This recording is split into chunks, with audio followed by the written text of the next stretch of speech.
नमस्कार दोस्तों, मैं महावीर प्रसाद डीपी के न्यूज़ चैनल से और आज हम पहुंचे हैं नागौर नगर परिषद के वार्ड नंबर 11 में। वार्ड नंबर 11 की अगर बात करें तो यहां से कांग्रेस उम्मीदवार पायल गहलोत जी चुनाव मैदान में हैं। उनके सहयोगी परनेज जी गहलोत उनके साथ घर घर गए हुए हैं, जनसंपर्क किया जा रहा है और उनके ससुर जी हमारे बीच में हैं, जेठमल जी गहलोत। तो सर, स्वागत है आपका। नमस्कार सर, चर्चा का विषय रहेगा नागौर।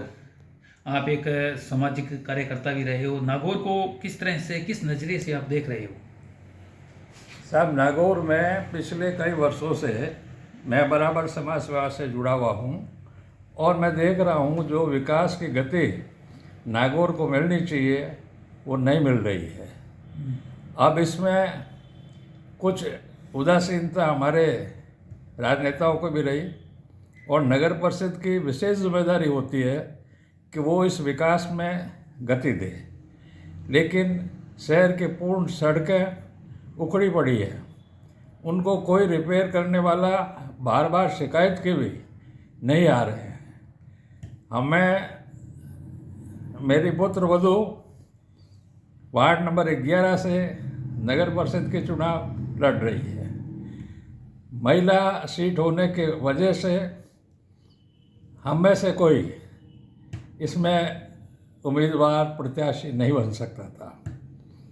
मैं मानता हूं कि मेरे पुत्र वधू राजनीति में नहीं है और राजनीति में है तो हम परिवार की वजह से ही है। वार्ड में भी हम देख रहे हैं, जैसे मेरे अटैच अभी जुड़ा हुआ क्षेत्र जो है प्रताप सागर, समस्त प्रताप सागर में किसी भी तरह की सड़क का निर्माण पिछले 5 सालों में भी नहीं हुआ है। एक नई कॉलोनी बसी है सोनू जी की बाड़ी, उसमें विकास की बहुत आवश्यकता है। पिछले सत्र में भी वादा किया गया था कि यहाँ की सड़कें और रोड लाइटों का पूर्ण विकसित कर दिया जाएगा, लेकिन ये वादा रहा। हमें इस बात की बड़ी दुख है कि वार्ड पार्षद ने इसमें अधिक रुचि नहीं ली। हम चाहते हैं कि पूरा वार्ड और पूरा नागौर की विकसित हो और उसमें हम योगदान दे सकें। आप जानते हैं कि बिना किसी पद के या जनप्रतिनिधि के सहयोग के बिना ये संभव नहीं है। तो हमारी ये इच्छा रहेगी कि यह अगर हमें आशीर्वाद मिलता है तो हम सक्रिय रूप से पायल के अलावा हम सब परिवार के लोग भी जो सामाजिक कार्यकर्ता के रूप में अभी तक कार्य करते आ रहे हैं, पूर्ण सहयोग करेंगे कि नागौर का विकास हो, वार्ड का विकास हो।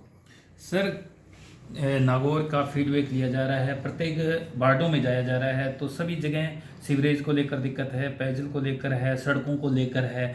बहुत से चुनाव भी हुए, चेयरमैन भी बने हैं, एमपी भी बने हैं, सांसद, एमएलए, विधायक सभी बने हैं। नागौर की राजनीति यहीं से शुरू हुई है, लेकिन नागौर की तरफ किसी ने गौर नहीं किया। क्या कारण रहा कि आज भी नागौर विकास से कोसों दूर? ये सही कह रहे हैं आप कि सीवरेज लाइन की वजह से पूरा नागौर शहर सिटी उखाड़ दी गई थी, लेकिन उसके बाद में उसको जिस एजेंसी को ये कार्य सौंपा गया था उसने इसको वापस रिपेयर करने का कष्ट ही नहीं उठाया।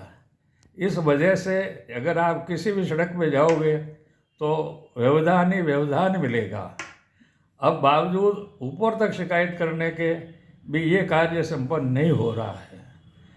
हमारा प्रयास रहेगा कि पूरी ये जो सीवरेज लाइन वजह से जो शहर उखड़ा पड़ा है उसका सड़कों का पुनर्निर्माण शीघ्र कराने के लिए हम प्रयासरत रहेंगे।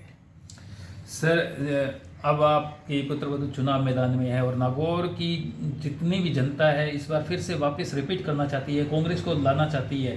तो केंद्र सरकार, राज्य सरकार से बहुत सी योजनाएं भी आती है, लेकिन कुछ योजना है जो आम जनता के घर तक पहुंचती है। अगर आपकी यहाँ से पुत्र वधू चुनाव मैदान जीत जाती है तो क्या वो केंद्र सरकार, राज्य सरकार से सभी योजनाएं आम जनता के घर तक पहुंचाई जाएगी? बिल्कुल, जो भी फ्लैगशिप योजनाएं हैं उन फ्लैगशिप योजना की जानकारी देने के लिए हम जनता से जनसंपर्क करेंगे और एक जन जागरण करेंगे। हम बताएंगे कि ये फ्लैगशिप योजनाएं हैं जो पूर्ण जनता के लिए बहुत उपयोगी है और इनका फ़ायदा प्रत्येक नागरिक को लेना चाहिए।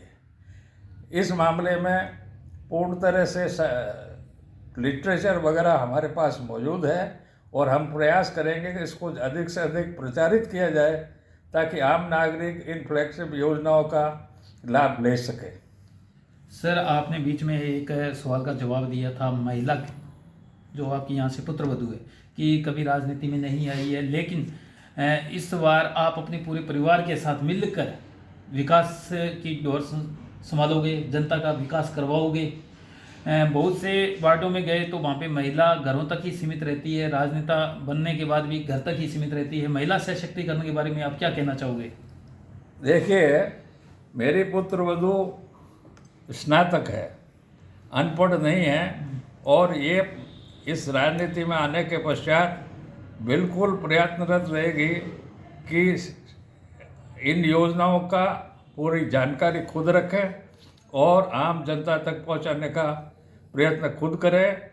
बात यह है, महिलाएं गृहिणी जरूर है, लेकिन ये पुत्रवधू जो मेरी है वो राजनीतिक माहौल में ही पनपी है और राजनीतिक हमारे यहाँ नहीं, पूरे संबंध भी राजनीतिक बहुत अच्छे हैं। तो हमारा प्रयास बिल्कुल रहेगा कि ये स्वयं इस मामले में एक बीड़ा उठावें और खुद अपना योगदान इसमें प्रदान करें, यानी कि खुद अपना सेल्फ डिसीजन लें। तो सर, युवा वर्ग की बात करेंगे। युवा वर्ग जो नशे की गर्त में जा रहा है, युवाओं के लिए क्या संदेश रहेगा? चुनाव नज़दीक है, ऐसे में शराब भी परोसी जा रही है।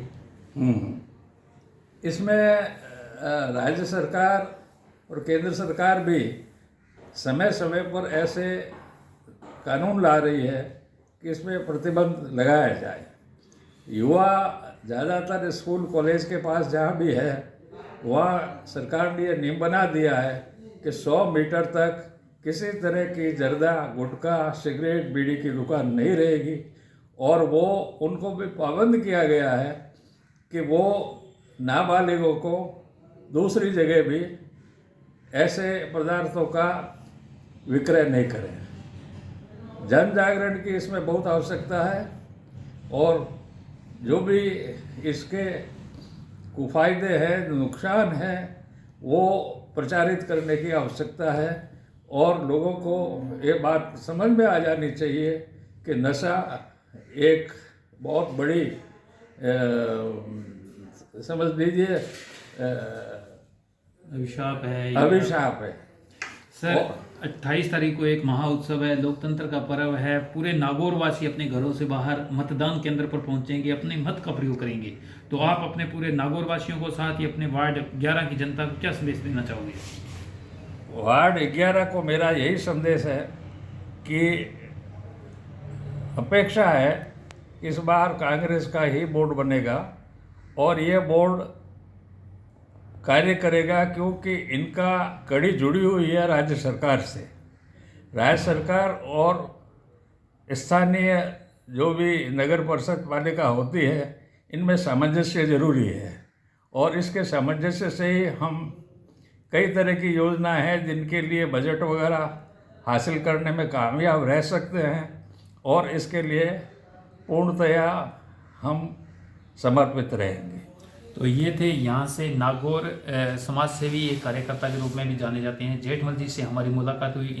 इनका कहना है कि नागौर एक बार फिर से कांग्रेस रिपीट करने जा रहा है। इस बार केंद्र सरकार, राज्य सरकार से जो भी योजनाएं आएगी वो आम जनता के घर तक पहुंचाई जाएगी। सड़कों का भी नवीनीकरण होगा और महिला सशक्तिकरण को भी आगे लाया जाएगा। मैं महावीर प्रसाद, मेरे साथ कैमरा पर्सन मदन, DP के न्यूज़।